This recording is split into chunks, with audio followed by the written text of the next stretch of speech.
লাখো রোহিঙ্গার সাথে গুইতেরেস ও ইউনুসের ইফতার, প্রত্যাবাসন ছাড়া হাল ছাড়বে না জাতিসংঘ। আগামী ঈদে মিয়ানমারে ফিরবে তারা, আশা প্রধান উপদেষ্টা। By the international community as the aid to Rohingya refugees is unacceptable. সামনের বছর ঈদের সময় যেন অনার বাড়ির মধ্যে তাই ইউনিটি একত্রন এবং দাদাদারির খবরের খাসা তাইরে অনেক তারিখ সম্বর্ধনা দেন। সংস্কার ছোট পরিসরে চাইলে ডিসেম্বরে নির্বাচন, গুইতেরেসকে জানালেন প্রধান উপদেষ্টা। বাংলাদেশের রূপান্তরে পাশে থাকবে সংস্থাটি। ক্ষমতায় গেলে শেখ হাসিনাকে দেশে এনে বিচার করবে বিএনপি।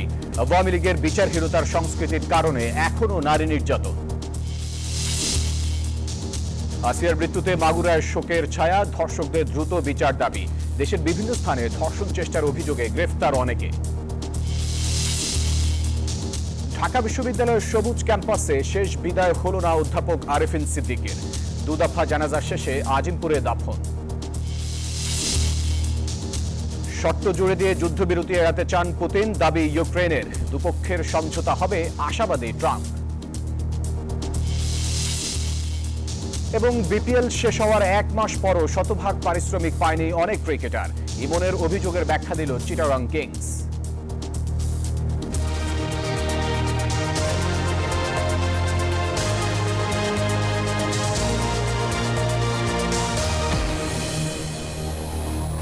দর্শক স্বাগত নিউজ 24 সংবাদে। পুরো সংবাদ জুড়ে আপনাদের সাথে আছি আমি ফয়সাল মাহমুদ। দেখছিলেন সংবাদ শিরোনামগুলি। পুরো খবরে উখিয়ায় লাখো রোহিঙ্গার সঙ্গে ইফতার করলেন জাতিসংঘের মহাসচিব অ্যান্টোনিও গুইতেরেস ও প্রধান উপদেষ্টা ডক্টর মোহাম্মদ ইউনুস। রোহিঙ্গা ক্যাম্প পরিদর্শনও করেন জাতিসংঘ মহাসচিব। নিরাপদ রোহিঙ্গা প্রত্যাবাসন নিশ্চিতে আন্তর্জাতিক সম্প্রদায়কে পদক্ষেপ নেওয়ার আহ্বান জানিয়েছেন জাতিসংঘ মহাসচিব। কক্সবাজার থেকে আরও জানাচ্ছেন মারুফা রহমান। কক্সবাজারের উখিয়ায় ক্যাম্পে লাখো রোহিঙ্গার সঙ্গে ইফতার করলেন প্রধান উপদেষ্টা ডক্টর মোহাম্মদ ইউনুস ও জাতিসংঘের মহাসচিব অ্যান্টোনিও গুতেরেস। শুক্রবার বিকেলে এই ইফতারে যোগ দেন তারা। এদিকে সকাল 10টা থেকে ইফতারের স্থল ক্যাম্প 20-এর ডেমো হিলে প্রবেশ করতে থাকেন রোহিঙ্গারা। এ সময় জাতিসংঘ মহাসচিব অ্যান্টোনিও গুতেরেস বলেন, মুসলিম বিরোধী ঘৃণা থেকে মানবাধিকারের নৃশংস লঙ্ঘন ঘটেছে মিয়ানমারে। যতক্ষণ নিরাপদ এবং টেকসই প্রত্যাবর্তনের জন্য পরিস্থিতি অনুকূল না হয় ততক্ষণ পর্যন্ত আন্তর্জাতিক সম্প্রদায়কে পদক্ষেপ নেয়ার আহ্বান জানান জাতিসংঘ মহাসচিব। By the international community as the aid to Rohingya refugees is unacceptable. And I repeat, Cox's Bazar is ground zero for the impact of budget cuts on people in desperate need, and we must do everything to make sure that that does not happen. Many others arrived more recently, escaping brutal violence of human rights, triggered generalized anti-Muslim hate. Rohingya refugees have come here for what people anywhere seek: protection, dignity, safety for them and their families. প্রধান উপদেষ্টা doctor Mohammad Yunus বলেছেন, Myanmar থেকে বাস্তুচ্যুত হয়ে বাংলাদেশে আশ্রয় নেয়া রোহিঙ্গাদের তাদের দেশে ফেরাতে সারা দুনিয়ার সঙ্গে প্রয়োজনে লড়াই করতে হবে। সামনের বছর ঈদের সময় যেন অনার বাড়ির মধ্যে তাই ইউনিটি একত্রন এবং দাদাদারির খবরের খাসা তাইরে অনেক তারিখ সম্বর্ধনা দেন। যাইছি আনা পরিচয় আসি আর শুধু সুযোগ কেন দেন যেন নিজের বাড়ি ফিরে যেতে পারে। ইয়ে বুঝছে তাই কথা কইতে চান, এখন দুনিয়ার মানুষের ইয়ান বুঝান করবো। তাই এই দায়িত্ব নিজে লইয়া দুনিয়া হাজার রকমের দায়িত্ব তার, হরে যুদ্ধ হরে কি ঘরের ব্যাগ নেওয়ার দায়িত্ব তার। এত কিছুর ভিতরে অনার দায়িত্ব কত গুরুত্ব সহকারে বিবেচনা করেন। এই আজকে গিয়ে উপস্থিত তাহনের মাধ্যমে বুঝতে দেখুন তো। প্রধান উপদেষ্টার আশা, এই ঈদে না হোক আগামী ঈদে রোহিঙ্গারা নিজ দেশে ঈদ করতে পারবেন। গণহত্যার বিচার, খাদ্য নিরাপত্তা এবং নিরাপদ প্রত্যাবাসন ইস্যুতে রোহিঙ্গা শিশুরা কথা বলেছেন জাতিসংঘের মহাসচিবের সঙ্গে। জাতিসংঘের মহাসচিবের ইতিবাচক আশ্বাসে এই পুরো রোহিঙ্গা ক্যাম্পের রোহিঙ্গা শরণার্থীরা পেয়েছেন আশার আলো। এর আগে উখিয়ায় রোহিঙ্গা ক্যাম্প ঘুরে দেখেন জাতিসংঘ মহাসচিব। বাংলাদেশে রোহিঙ্গাদের জন্য রেশন কমানো ঠেকাতে জাতিসংঘ সম্ভব সবকিছু করবে বলে প্রতিশ্রুতি দিয়েছেন এই বিশ্ব সংস্থার মহাসচিব। Rohingyas want to go back to Myanmar. It's essential that the international community does everything to make sure that peace is reestablished in Myanmar and that the rights of the Rohingyas are respected, that discrimination and persecution like the one that we witnessed in the past will end. And second, শুক্রবার কক্সবাজারের উখিয়ায় বিশ্বের বৃহত্তম শরণার্থী শিবির ঘুরে রোহিঙ্গাদের দুর্দশা নিজের চোখে দেখে বিশ্বসংঘের প্রধান। রাখাইনে গণহত্যার জন্য মিয়ানমার জান্তা বাহিনীর বিচার দাবি করেন রোহিঙ্গারা। মারুফা রহমান, উখিয়া, কক্সবাজার, নিউজ 24। রাজনৈতিক দলগুলো ছোট পরিসরে সংস্কার চাইলে নির্বাচন ডিসেম্বরে হতে পারে, তবে বৃহত্তর পরিসরে হলে আগামী বছরের জুনে নির্বাচন অনুষ্ঠিত হবে। প্রধান উপদেষ্টার কার্যালয়ে ঢাকায় সফররত জাতিসংঘের মহাসচিব অ্যান্তোনিও গুইতেরেস সাক্ষাতে এলে আলোচনাকালে অধ্যাপক মোহাম্মদ ইউনুস একথা বলেন। দুপুরে বিশেষ বিমানে কক্সবাজারে যান প্রধান উপদেষ্টা ডক্টর মোহাম্মদ ইউনুস ও জাতিসংঘ মহাসচিব অ্যান্তোনিও গুইতেরেস। অংশ নেন কক্সবাজার জেলার পর্যটন ও উন্নয়ন সম্ভাবনা বিষয়ক মত বিনিময় সভায়। সফরের দ্বিতীয় দিন শুক্রবার দুপুরে একটি বিশেষ বিমানে কক্সবাজারে পৌঁছান প্রধান উপদেষ্টা ডক্টর মোহাম্মদ ইউনুস ও জাতিসংঘ মহাসচিব আন্তোনিও গুতেরেস। এরপর জাতিসংঘ মহাসচিবকে বিদায় জানিয়ে নির্মাণাধীন কক্সবাজার আন্তর্জাতিক বিমানবন্দরের সাইট পরিদর্শন করেন প্রধান উপদেষ্টা। এ সময় সরকার প্রধানকে বিমানবন্দরের অগ্রগতি সম্পর্কে অবহিত করেন বেসামরিক বিমান চলাচল কর্তৃপক্ষের কর্মকর্তারা। জানান, আন্তর্জাতিক বিমানবন্দরের নির্মাণ কাজ 95% শেষ হয়েছে। বাকি কাজ এবছরের ডিসেম্বরের মধ্যেই শেষ হবে বলে প্রত্যাশা করা হচ্ছে। এরপর বেলা 2:30টায় খুরুশকুল জলবায়ু উদ্বাস্তু পুনর্বাসন প্রকল্প পরিদর্শন করেন প্রধান উপদেষ্টা ডক্টর মোহাম্মদ ইউনুস। তাকে প্রকল্পের অগ্রগতি সম্পর্কে অবহিত করে কর্তৃপক্ষ। পরে কক্সবাজার জেলা প্রশাসকের আয়োজনে কক্সবাজার জেলার পর্যটন ও উন্নয়ন সম্ভাবনা বিষয়ক মতবিনিময় সভায় অংশ নেন প্রধান উপদেষ্টা। সমুদ্র আসল জায়গা, দুনিয়ার ব্যবসা গ্রহণ করলে সমুদ্র নাই, ভুটান জায়গা নেই, সমুদ্র নাই। আর ভারতের যে 7 সিস্টার যে রাজ্যগুলি আছে, ইতারেরও নেই, তারা বলতে আড়াতে আছে। তোমরা আড়ার সমুদ্র ব্যবহার করো, আড়াল ব্যবসা করো, তোমারও জীবন পাল্টে যায়, আড়ালের জীবন পাল্টে। ইতারেও রাজধানী তারা ছাড়াও হয়তো নেই ছাড়া। সেই কারণে কক্সবাজারের ভূমিকা বিরাট ভূমিকা। এর আগে সকালে পররাষ্ট্র উপদেষ্টা মোহাম্মদ তৌহিদ হোসেনের সাথে সৌজন্য সাক্ষাৎ করেন জাতিসংঘ মহাসচিব আন্তোনিও গুতেরেস। এরপর তেজগাঁওয়ে প্রধান উপদেষ্টা ডক্টর মোহাম্মদ ইউনুসের কার্যালয়ে যান জাতিসংঘ মহাসচিব। বৈঠক করেন অন্তর্বর্তী সরকার প্রধানের সঙ্গে। সেখানে আন্তোনিও গুতেরেস বলেন, বাংলাদেশের চলমান গুরুত্বপূর্ণ সংস্কার কার্যক্রম ও রূপান্তরে পাশে থাকবে জাতিসংঘ। Desk report, news 24। আওয়ামী লীগের বিচারহীনতার সংস্কৃতির কারণে দেশে এখনও নারী নির্যাতন হচ্ছে বলে মন্তব্য করেছেন বিএনপির সিনিয়র যুগ্ম মহাসচিব রুহুল কবির রিজভী। ভারতে পলাতক শেখ হাসিনা এখনও ষড়যন্ত্র করছে বলে মন্তব্য করেছেন দলটির আরেক নেতা জয়নুল আবদিন ফারুক। ক্ষমতায় গেলে বিএনপি পলাতক শেখ হাসিনা ও তার মন্ত্রী এমপিদের দেশে ফিরিয়ে এনে বিচার করবে বলেও জানান তিনি। বাংলাদেশের বিরুদ্ধে ভারতীয় অপতৎপরতা ও অপপ্রচার বন্ধের দাবিতে শুক্রবার সকালে জাতীয় প্রেস ক্লাবের সামনে এই প্রতিবাদ সমাবেশ, যেখানে বিএনপি চেয়ারপারসনের উপদেষ্টা জয়নুল আবদিন ফারুক বলেন, ভারতে বসে ডক্টর ইউনুসকে অস্বস্তিতে ফেলতে বেপরোয়া হয়ে উঠেছে পতিত স্বৈরাচারী শক্তি। দলটির আরেক নেতা হাবিবুর রহমান হাবিব বলেন, রাজনৈতিক দলগুলোর মধ্যে বিভেদ সৃষ্টি করে সরকারকে বেকায়দায় ফেলার ষড়যন্ত্র চলছে। দেশের মধ্যে যেমন ষড়যন্ত্রে ভারত যে আক্রমণ চালাচ্ছে, এটা আমাদের কাছে কোনোভাবেই মেনে উচিত না। তাই আজকে সমস্ত দলকে ঐক্য থাকতে হবে। বছরের আন্দোলনের অর্জিত সরকারের বিরুদ্ধে এখনো আপনারা এই মুধি এখনো ষড়যন্ত্র করে যাচ্ছেন। যদি তারেক রহমানের জাতীয়তাবাদী শক্তি বিএনপি ও যারা আসাম সহ যারা আন্দোলনে ছিলেন 12 দল, তারা ক্ষমতা আসতে পারেন, ইনশাআল্লাহ বাংলাদেশে আপনাদেরকে করতালি বিচারের আওতায় আনা হবে। এদিকে সকালে নয়াপল্টনে বিএনপির কেন্দ্রীয় কার্যালয়ে জরুরি সংবাদ সম্মেলনে বিএনপির সিনিয়র যুগ্ম মহাসচিব রুহুল কবির রিজভী বলেন, প্রশাসনের ঢিলেমিতে নারী নির্যাতন সহ বিভিন্ন অপরাধের সঙ্গে জড়িতরা পার পেয়ে যাচ্ছে। গত 15 বছরের সংস্কৃতি, বিচারহীনতার যে সংস্কৃতি এবং আইনের শাসনের অনুপস্থিতিতে যে দুর্যোগ এই দেশের উপর দিয়ে ঘটে গেছে, তার রেশ এখনো কাটেনি। ওই সমস্ত দুর্বৃত্তরাই নানা জায়গায় নানাভাবে এগুলোকে এই সমস্ত ঘটনা ঘটাচ্ছে। তিনি আরো বলেন, এসবের বিচার না হলে অন্তর্বর্তী সরকারের ভাবমূর্তি নষ্ট হবে। রাজনৈতিক নেতাকর্মীদের উপর অন্তরা বিশ্বাস, নিউজ 24, ঢাকা। রাজনীতি থেকে দেশ বড় হলেও রাজনীতিবিদরা তা প্রমাণ করতে ব্যর্থ হয়েছেন, এমনটি মন্তব্য করেছেন জামায়াতে ইসলামীর আমির ডাক্তার শফিকুর রহমান। বিকেলে ঢাকা রিপোর্টার্স ইউনিটি আয়োজিত ইফতার মাহফিলে এই মন্তব্য করেন তিনি। বলেন, ক্ষমতা কুক্ষিগত করতে গিয়ে রাষ্ট্রের স্তম্ভগুলো অকেজো করে দেশকে পিছিয়ে দিয়ে গেছেন পলাতক ফ্যাসিস্ট শেখ হাসিনা। আসিয়ার মতো ঘটনা থেকে শিক্ষা নিয়ে সমাজ ও রাষ্ট্রকে ধর্ষণের বিরুদ্ধে সোচ্চার হওয়ার আহ্বান জানান তিনি। অনুষ্ঠানে বিএনপি স্থায়ী কমিটির সদস্য মির্জা আব্বাস বলেন, গোটা জাতির মুখটাকে ছিন্ন ভিন্ন করে চলে গেছে আসিয়া। রাজনীতির স্লোগানটা যদি সত্যি এমন হয়ে থাকে যে আমার চেয়ে দল বড়, দলের চেয়ে দেশ বড়, তাহলে দেশেরটাই বড় করে দেখার কথা ছিল।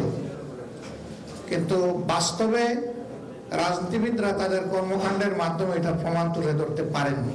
বুকটাকে ছিন্ন ভিন্ন করে একটা মেয়ে চলে গেল গতকাল, আসিয়া। আমি তার আত্মার মাগফিরাত কামনা করছি। এইরকম আসিয়া কি বাংলাদেশে আর নাই? কিংবা এই আসিয়ার চেয়ে করুন আর কোন ঘটনা নাই বাংলাদেশে? পরিকল্পিতভাবে বিএনপির বিরুদ্ধে ষড়যন্ত্র করা হচ্ছে বলে অভিযোগ করেছেন বিএনপির যুগ্ম মহাসচিব হাবিবুন নবী খান সোহেল। রাজধানী পল্লবীতে স্বেচ্ছাসেবক দলের সিনিয়র সহ সভাপতি ইয়াসিন আলীর উদ্যোগে এক ইফতার মাহফিলে এই অভিযোগ করেন তিনি। বলেন, বিএনপি জনগণকে সঙ্গে নিয়ে সব ষড়যন্ত্র মোকাবেলা করে সামনে এগিয়ে যাবে। অনুষ্ঠানে ঢাকা মহানগর উত্তর বিএনপির আহ্বায়ক আমিনুল হক অভিযোগ করেন, আওয়ামী লীগের দোসররা দেশের আনাচে কানাচে বিএনপির বিরুদ্ধে ষড়যন্ত্র করে যাচ্ছে। ইফতার মাহফিলে অংশ নেন ওলামা মাশায়েখ, গুম পরিবারের সদস্য ও শিক্ষক, সাংবাদিক সহ বিভিন্ন শ্রেণী পেশার মানুষ। ষড়যন্ত্র চলছে বিএনপির বিরুদ্ধে। আমরা জনগণের সাথে থাকি, জনগণের পক্ষে থাকি, বিদেশের দালালি করি না। এটা আমাদের অন্যায়, এটা আমাদের অপরাধ। এই জন্য আমাদের বিরুদ্ধে ষড়যন্ত্র চলছে। বিডিআরপুর সব রকম চেষ্টাই আপনারা চালিয়ে যাচ্ছেন। বিভিন্ন প্ল্যাটফর্মে আমরা লক্ষ্য করছি পরিকল্পিতভাবে বিএনপির বিরুদ্ধে ষড়যন্ত্র করছেন। নানা সংবাদ আপনারা তুলে ধরছেন, ছোট ছোট সংবাদগুলো বড় বড় করে তুলে ধরছেন। সারা দেশের বিভিন্ন স্থানে ধর্ষণ ও ধর্ষণ চেষ্টার ঘটনা বেড়েই চলেছে। নারায়ণগঞ্জের সোনারগাঁয়ে 5 বছরের শিশুকে ধর্ষণ চেষ্টার অভিযোগে মনসুর আলী নামে এক ব্যক্তিকে গণধোলাই দিয়ে পুলিশে দিয়েছে স্থানীয় জনতা। এদিকে নারায়ণগঞ্জের রূপগঞ্জে 7 বছরের শিশুকে ধর্ষণের অভিযোগ উঠেছে কাঁচামাল ব্যবসায়ীর বিরুদ্ধে। এছাড়া মাদারীপুরের শিবচরে নার্সকে ধর্ষণের অভিযোগে হাসপাতাল মালিককে গ্রেফতার করেছে পুলিশ। লালমনিরহাটের হাতীবান্ধায় 7 বছরের শিশুকে যৌন নিপীড়নের অভিযোগে গ্রেপ্তার করা হয়েছে এক যুবককে। মাগুরায় মাত্র 8 বছর বয়সে ধর্ষণের শিকার শিশু আসিয়া। শেষমেশ পুরো বাংলাদেশকে লজ্জায় ডুবিয়ে পৃথিবী থেকেই চিরবিদায় নিয়েছে ছোট্ট শিশুটি। সেই হত্যাকাণ্ডে যখন শোকাহত দেশের 18 কোটি মানুষ, তখনও বিভিন্ন স্থানে চলছে ধর্ষকদের বর্বরতা। এক নারায়ণগঞ্জে 3 ধর্ষণের অভিযোগের ঘটনা। সিদ্ধিরগঞ্জে নাসিক এলাকায় 8 বছরের শিশুকে ধর্ষণ চেষ্টার অভিযোগে এক দোকানিকে গণপিটুনি দিয়ে পুলিশে দিয়েছে জনতা। সোনারগাঁয়ে 5 বছরের শিশুকে ধর্ষণ চেষ্টার অভিযোগ, তাতে মনসুর আলী নামক এক ব্যক্তিকে গণধোলাই দিয়ে পুলিশে দিয়েছে স্থানীয়রা। অভিযোগ, পাশের বাসার এক নারীর কাছে শিশুটিকে রেখে গার্মেন্টসে যান বাবা মা। বৃহস্পতিবার বিকেলে শিশুটিকে খাবারের প্রলোভন দেখিয়ে রুমে নিয়ে ধর্ষণের চেষ্টা করেন মনসুর। অন্য ভাড়াটিয়ারা দেখে ফেললে শিশুটিকে রক্ষা করেন তারা। পরে রাতে জানাজানি হলে এলাকাবাসী অভিযুক্তকে গণধোলাই দিয়ে পুলিশে সুপর্দ করে। রূপগঞ্জে চকলেটের প্রলোভন দেখিয়ে 7 বছরের শিশুকে ধর্ষণের অভিযোগ উঠেছে ইব্রাহিম মিয়া নামে এক কাঁচামাল ব্যবসায়ীর বিরুদ্ধে। হুমকি দেখা যদি করে বলে ওরা মাইরা ফেলাবো, এরা হুমকি দেখায় ছোট বাচ্চারা। করতে গেছি ওদিকে বাসায় টাকা পয়সা যা আছে সব নিয়ে বলে আমার মেয়ে ছোট্ট একটা মাসুম বাচ্চা, তারপরে এরকম একটা করছে, আমি তার কঠোর বিচার চাই। লালমনিরহাটের হাতীবান্ধায়ও শিশুকে যৌন নিপীড়নের অভিযোগ। দোয়ানি এলাকায় 7 বছরের শিশুকে যৌন নিপীড়নের অভিযোগে নজরুল ইসলাম নামে এক যুবককে গ্রেফতার করেছে পুলিশ। তাছাড়া সিরাজগঞ্জের রায়গঞ্জে 9 বছর বয়সী এক শিশুকে ধর্ষণের অভিযোগে বৃহস্পতিবার রাতে একটি মামলা হয়েছে। অন্যদিকে মেহেরপুরে 9 বছরের এক শিশুকে ধর্ষণের মামলায় আসামি জামিন পেয়ে বাদীকে ব্ল্যাকমেইল করছেন বলে অভিযোগ। এই ঘটনায় পুলিশের বিরুদ্ধে পক্ষপাতিত্বের অভিযোগ তুলে বৃহস্পতিবার রাতে সদর থানা ঘেরাও করে বিক্ষোভ করেছে ছাত্র জনতা। মাদারীপুরে নার্সকে ধর্ষণের অভিযোগে করা মামলায় শিবচর ইউনাইটেড হাসপাতালের মালিক আপেল মাহমুদকে গ্রেফতার করেছে পুলিশ। বৃহস্পতিবার রাতে শিবচরের বাহাদুরপুর এলাকা থেকে তাকে গ্রেফতার করা হয়। তার বিরুদ্ধে এই একটা মামলা না, এর আগেও তার বিরুদ্ধে একটা শিশু মেয়েকে ধর্ষণের চেষ্টার অভিযোগে চার্জশিটভুক্ত আসামি। তাছাড়া সে বাস থেকে যে গাড়ি থেকে যে চাঁদাবাজি করে সে চাঁদাবাজিরও সে সিএসভুক্ত আসামি। সব মিলিয়ে ধর্ষণের সঙ্গে জড়িতদের কঠোর শাস্তি ছাড়া এমন বাস্তবতা থেকে বের হওয়া কঠিন বলে মত সংশ্লিষ্টদের। Desk report, news 24। আজিমপুর কবরস্থানে মায়ের কবরের পাশেই চিরনিদ্রায় শায়িত হলেন ঢাকা বিশ্ববিদ্যালয়ের সাবেক উপাচার্য অধ্যাপক আ.আ.ম. শ. আরেফিন সিদ্দিকী।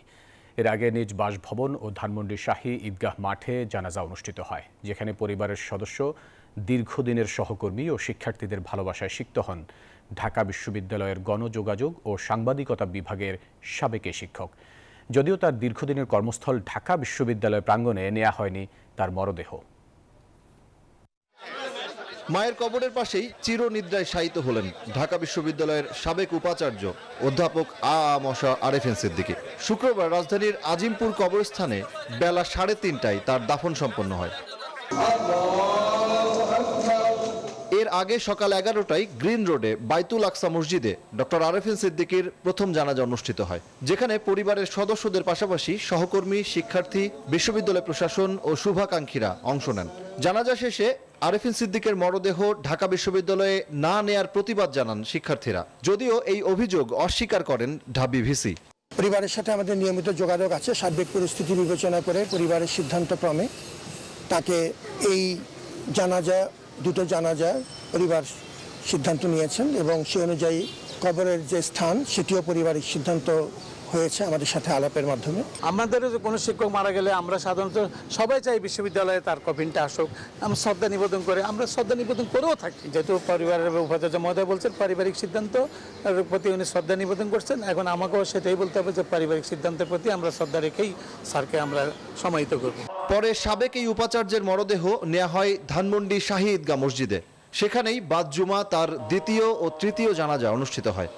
অন্য ডিপার্টমেন্ট হোক, আমাদের ডিপার্টমেন্ট হোক, পুরো ইউনিভার্সিটির জন্য স্যার ছিলেন সবার জন্য। স্যারকে গভীরভাবে স্মরণ করা উচিত, স্যারের অবদানগুলোকে যথাযথ সম্মান এবং মূল্যায়ন করা উচিত। শিক্ষাঙ্গনে, বিশেষ করে সাংবাদিকতা গণযোগাযোগের শিক্ষাঙ্গনে একজন বড় মাপের স্কলার, শিক্ষাবিদকে আমরা হারালাম। অপূরণীয় ক্ষতি হয়ে গিয়েছে, এটার পূরণ হবার নয়, উনি অনেক কিছু আরও দিতে পারতেন আর কি। আমি আশা করি ওনার এই শূন্যস্থান যেন আমাদের শিক্ষাবিদরা পূরণ করতে পারে। বৃহস্পতিবার রাত 10:45 কর্তব্যরত চিকিৎসক অধ্যাপক আরেফিন সিদ্দিকীকে মৃত ঘোষণা করেন। মস্তিষ্কে স্ট্রোক ও রক্তক্ষরণজনিত কারণে রাজধানীর ইব্রাহিম কার্ডিয়াক হাসপাতালে চিকিৎসাধীন ছিলেন তিনি। সজল দাস, নিউজ 24, ঢাকা। সময় হলো একটা বিরতির, সঙ্গে থাকুন। বিরতির পর আবারও স্বাগত নিউজ 24 সংবাদে। শুরু হলো ঈদ যাত্রায় ট্রেনের আগাম টিকিট বিক্রি, চলবে আগামী 7 দিন। এবারও সব টিকিটই বিক্রি হচ্ছে অনলাইনে। রেল কর্তৃপক্ষ বলছে কালোবাজারেও ভোগান্তি কমাতে সচেষ্ট রয়েছে তারা। যার পরিচয়পত্র দিয়ে টিকিট কেনা হবে সেই টিকিটে কেবল তিনিই ভ্রমণ করতে পারবেন। এই যাত্রা শুরু হবে আগামী 24শে মার্চ থেকে। এবারও ঢাকার কমলাপুর রেল স্টেশনে নেই টিকিট কেনার চিরচেনা দীর্ঘ লাইন, কারণ ঈদযাত্রায় ট্রেনের সব টিকিট বিক্রি হচ্ছে অনলাইনে। শুক্রবার সকাল 8টা থেকে আগাম টিকিট বিক্রি শুরু করে বাংলাদেশ রেলওয়ে। প্রতিদিন বিক্রি হবে 35,315টি টিকিট। দুপুর পর্যন্ত পূর্বাঞ্চলের এবং দুপুর 2টার পর থেকে বিক্রি হবে পশ্চিমাঞ্চলের রেলের টিকিট। চলবে 7 দিন ধরে। কালোবাজারি ও ভোগান্তি এড়াতে তৎপর রেল প্রশাসন। কর্তৃপক্ষ বলছে, যার জাতীয় পরিচয়পত্র দিয়ে টিকিট কেনা হবে সেই টিকিটে কেবল তিনিই ভ্রমণ করতে পারবেন। এই আন্তনগর টিকিট শতভাগ অনলাইন সিস্টেম করার মূল কারণটা হলো যে সাধারণ যাত্রীরা যাতে নিজেদের এনআইডি দিয়ে নিজেরা টিকিটটা সংগ্রহ করতে পারে। ঈদে প্রতিদিন ঢাকা থেকে 43টি ট্রেন ছেড়ে যাবে। এবারও 25টি মেইল এক্সপ্রেস সহ প্রতিটি ট্রেনে থাকবে অতিরিক্ত বগি। ঈদযাত্রার ভোগান্তি কমাতে এমন উদ্যোগকে স্বাগত জানাচ্ছেন যাত্রীরা। অনলাইন টিকিটিংয়ের মাধ্যমে যে ব্যবস্থাটা করা হয়েছে এটা আসলে আমাদের জন্য 100% ফ্রুটফুল। যে কোনো সময় এসে আমরা টিকিট করতে পারতেছি, আমরা যাওয়ার পথে অনেক সুবিধা হচ্ছে। সকল যাত্রীদেরই সুবিধা হবে, কারণ আমরা তো হয়তো সেই সময় যাইতে পারবো লাস্ট সময়, কিন্তু ফ্যামিলি বাচ্চা কাচ্চা নিয়ে তো আর ওই মুহূর্তে জার্নি করা খুব কঠিন হয়ে যায়। প্রথম দিনে 2 ঘন্টায় ট্রেনের 85% টিকিট বিক্রি হয়েছে। চাঁদ দেখা সাপেক্ষে পরে বিক্রি হবে 31 মার্চ এবং 1 ও 2 এপ্রিলের টিকিট। মাসুদ সুমন, নিউজ 24, ঢাকা। রোজার সময় ইফতার কেনার হুড়োহুড়ি, যানজট আর ভিড় অনেকের কাছে ক্লান্তিকর। সেই ঝামেলা এড়িয়ে একটু প্রশান্তির সন্ধানে ক্রেতারা ঝুঁকছেন আইসিসিবির ইফতার আয়োজনে, যেখানে এক ছাদের নিচেই মিলছে বাহারি মুখরোচক খাবার। বন্ধের দিনগুলোতে যেন মানুষের আনাগোনা আরও বাড়িয়ে দেয় সেখানে। পুরান ঢাকার ব্যস্ততা, যানজট আর ভিড় এড়িয়ে প্রশান্তির ইফতার খুঁজছেন অনেকেই। সেই চাহিদা মেটাতে আইসিসিবির ইফতার বাজারে ভিড় বাড়ছে প্রতিদিন। দাম একটু বেশি হলেও পরিবার নিয়ে নিরিবিলি পরিবেশে ইফতার কিনতে ভিড় করছেন ক্রেতারা। চকবাজার থেকে আমরা যেখানে কিনি সেখানে আসলে অনেক ভিড়, আর সবাই মিলে যাওয়া যায়। এখানে আসলে একটু ফাঁকার মধ্যে কেনা যায়। পুরান ঢাকার তুলনায় এখানে চকবাজারের সে খাবারের দামটা তুলনামূলক একটু বেশি, কিন্তু মানটা ভালো। ঢাকা শহরের মধ্যে এমন একটাই জায়গা যেখানে সমস্ত নামকরা ক্যাটারিং বা ইফতার এখান থেকে পাওয়া যায়। শুধু বড়রাই নয়, ছোটদের জন্য রয়েছে বিশেষ আয়োজন। মুরগির আইটেম, আলুর চপ আর জিলাপির প্রতি ঝোঁক বেশি শিশুদের। এখানে সবচেয়ে ফেভারিট জিনিস হলো চিকেন কাবাব। হালিম কিনেছি, আলুর চপ কিনেছি, পেঁয়াজও কিনেছি। আয়োজকরা বলছে, বিশেষত সাপ্তাহিক ছুটির দিনে বিক্রি থাকে তুঙ্গে। কাচ্চি কাবাবের প্রতি চাহিদা সবচেয়ে বেশি। বৃহস্পতি, শুক্র, শনি এই 3 দিন হচ্ছে আমাদের সেলের ইটা একটু বেশি থাকে। প্রতিদিন 800-1000 প্লাস লোকজন আসা যাওয়া আছে, এবং আমাদের এখানে খাবারের মানও খুব ভালো। আমাদের এখানে কাবাব আইটেম, কাচ্চি আইটেম, তারপরে মাটন লেগ রোস্ট এবং ওই মশলা টাইপের জিনিসগুলো একটু বেশি চলে।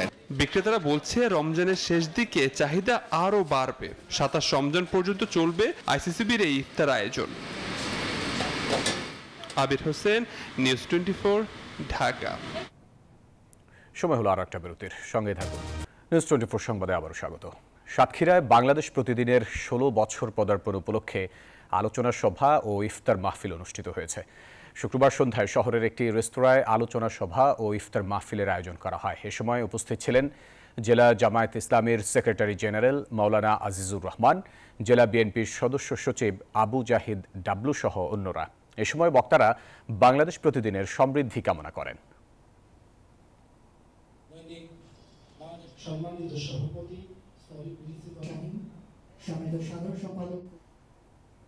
এবার অর্থ বাণিজ্য সংবাদ।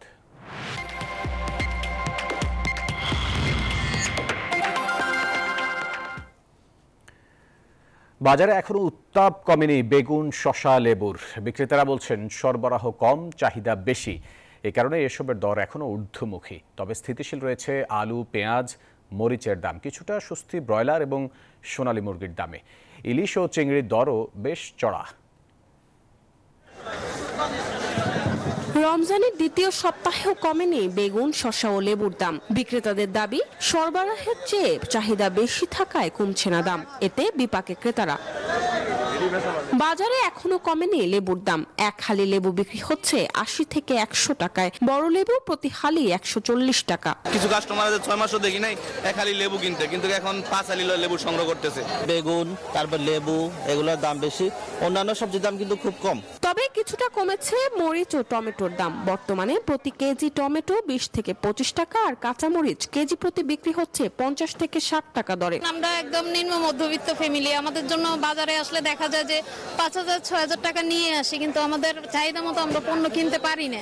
আলু ও পেঁয়াজের দাম আগে থেকেই কম। বর্তমানে প্রতি কেজি আলু 20 থেকে 25 টাকা ও দেশি পেঁয়াজ 40 থেকে 50 টাকায় বিক্রি হচ্ছে। দাম আমাদের মোটামুটি এবছর আছে, কিন্তু ওরকম কমতেছে না এবার। আসলে এই পরিবর্তনের পরে এক্সপেক্টেড ছিল যে বাজার মূল্যটা নিয়ন্ত্রিত হবে বা মানুষের ক্রয় ক্ষমতার মধ্যে মোটামুটি আসবে পূর্ব অবস্থার থেকে, কিন্তু প্র্যাকটিক্যালি এই আজকের দিনে এসে সেটা দেখতে পাওয়া যাচ্ছে না। মাছ মাংসের বাজার ঘুরে দেখা গেছে সপ্তাহের ব্যবধানে কমেছে ব্রয়লার ও সোনালী মুরগির দাম। প্রতি কেজি ব্রয়লার মুরগি বিক্রি হচ্ছে 180 থেকে 85 টাকায়, সোনালী মুরগি বিক্রি হচ্ছে প্রতি কেজি 240 টাকায়। মুরগির দাম কমছে, এখন বর্তমানে 185 টাকা কেজি চলছে মুরগি। মাছের বাজারে ইলিশ ও চিংড়ির দরও বেশ চড়া। ছোট ইলিশ প্রতি কেজিতে বিক্রি হচ্ছে 1200 টাকায়, আকারে বড় ইলিশ বিক্রি হচ্ছে 2200 থেকে 2400 টাকা কেজিতে, চিংড়ি বিক্রি হচ্ছে 800 থেকে 1000 টাকা কেজিতে। এটি চারটু বড় আছে, এটি 1600, আবার 1 কেজি 50 গ্রাম 100 গ্রাম ওগুলো আপনার 2300-2400 টাকা কেজি। মরিয়ম আজিজ মৌরিন, নিউজ 24, ঢাকা। এবার আন্তর্জাতিক সংবাদ।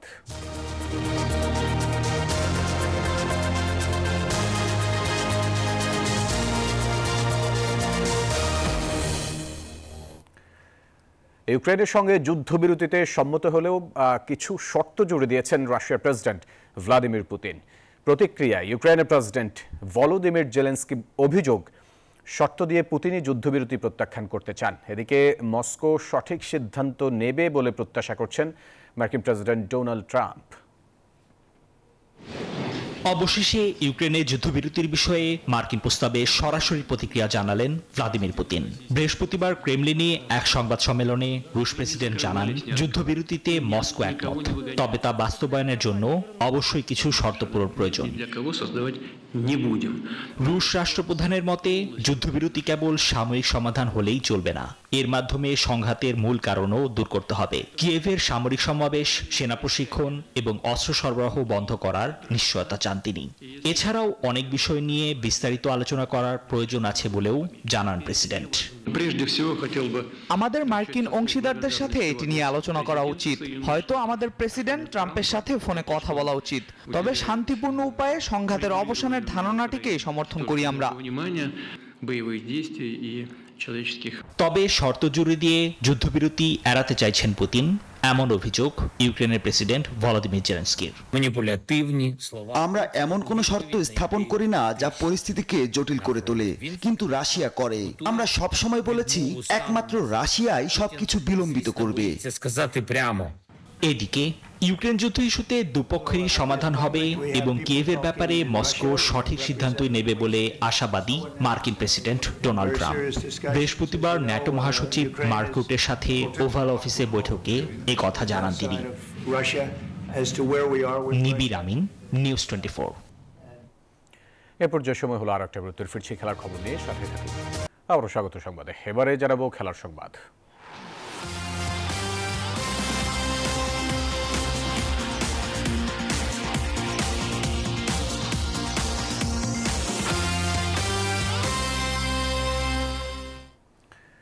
চিটাগংয়ে ব্র্যান্ড অ্যাম্বাসেডর কানাডিয়ান হোস্টের পর এবার পেমেন্ট ইস্যুতে মুখ খুললেন সে দলের ক্রিকেটার পারভেজ ইমন। পারিশ্রমিকের জন্য লোকাল ক্রিকেটাররাও বিসিবির দ্বারস্থ হবেন। আসরটির 1 মাস পেরিয়ে গেলেও চিটাগং কিংসের ক্রিকেটাররা 50% বেশি অর্থ পাননি। মালিক পক্ষের সাথে যোগাযোগ করেও লাভ হচ্ছে না। এদিকে দলটির স্বত্বাধিকারী সামির কাদের দিলেন ভিন্ন ব্যাখ্যা। সব হিসেবেই নাকি বুঝিয়ে দেওয়া হয়েছে বিসিবিকে। চ্যাম্পিয়ন্স ট্রফির মাঝেই চিটাগাংয়ের ব্র্যান্ড অ্যাম্বাসেডর শাহিদ আফ্রিদির অভিযোগ, বিপিএল এর পাওনা টাকা না পেয়ে বিসিবির সভাপতি বরাবর মেলও করেছেন তিনি। দলটির হোস্টে দায়িত্ব পালন করা কানাডিয়ান মডেল ইয়াসা সাগরেরও একই অভিযোগ। এবার পেমেন্ট ইস্যুতে মুখ খুললেন সে দলের ক্রিকেটার পারভেজ ইমন। বিপিএল শেষ হয়েছে 1 মাসেরও ওপরে, এখনো পারিশ্রমিক বাকি চিটাগাং কিংসের ক্রিকেটারদের। নিয়ম অনুযায়ী সব পারিশ্রমিক পাওয়ার কথা থাকলেও এখন পর্যন্ত মাত্র 50% অর্থ পেয়েছেন তারা। একাধিকবার মালিক পক্ষের সাথে যোগাযোগ করেও সদুত্তর পাননি, তাই দ্রুতই বিসিবির দ্বারস্থ হবেন তারা। কোনো এভাবে জাস্ট বলতেছে দিবে জাস্ট আমরা এখনো পাচ্ছি না। আমি শরীফুল শামীম শুধু সব প্লেয়াররাই আসলে, কোনো দেশি প্লেয়াররা আসলে ওইভাবে মানে যা পাইছি বিপিএল চলাকালীন পাইছি, এরপর আর কারো। অভিযোগের সূত্র ধরেই নিউজ 24 যোগাযোগ করে চিটাগাংয়ের স্বত্বাধিকারী সামির কাদেরের সাথে। তিনি শুরুতে অস্বীকার করলেও পরে বলেন ক্রিকেটারদের পেমেন্ট বাকি রয়েছে, তবে বিসিবিকে বুঝিয়ে দেওয়া হয়েছে সব হিসাব। না, শাহিদ আফ্রিদির বকেয়া দ্রুতই পরিশোধ করা হবে বলে জানান। সেই সাথে চুক্তি ভঙ্গের অভিযোগ এনে ইয়াসার পেমেন্ট দিতেও গড়িমসি করেছেন তারা।